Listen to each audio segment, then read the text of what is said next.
I didn't like the word recovery at all because I didn't understand it.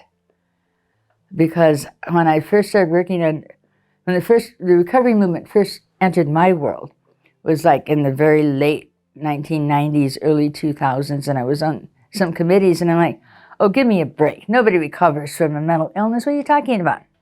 You don't use recovery for diabetes. They're not recovering, you know. The only thing you use recovery for is recovering alcoholic, you know. And it was like, and that I could see because you were okay, then you got drunk and it wasn't okay, and then you wanted to go back to what it was before you were drinking. That's recovering to me. But a mental illness doesn't work that way because there was nothing I wanted to go back to. You know?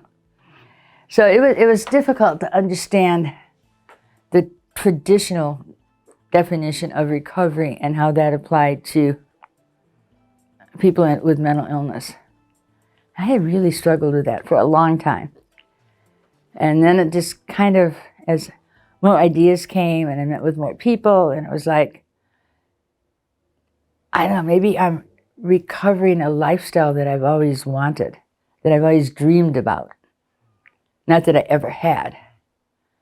Maybe that's how I can see recovery, of kind of recovering some of those fantasies that maybe I had 20 years ago that never happened because of my mental illness. Maybe it still could happen. And so that started working for me for a bit to get it going. And then I just really stopped thinking about the definition and started thinking on how we could help people and get lifestyles and get advantages and get moving ahead. So I didn't really care about recovery anymore, the word, you know. I hate the word consumer, and you'll always hear me referring to clients or peers. Because what is a consumer? It's somebody that goes out and shops till they drop and use up all the resources. That's how we use it in economics in this country, is consumers are buying the goods. In mental illness, consumers can't afford to buy anything. But we're using up all the resources because we're in the system for all of our lives. So it's kind of another one of these negative, stigmatizing kind of things of like, I'm a consumer, I'm using up too many resources. Is that what that means? And I'm not paying for anything because I can't?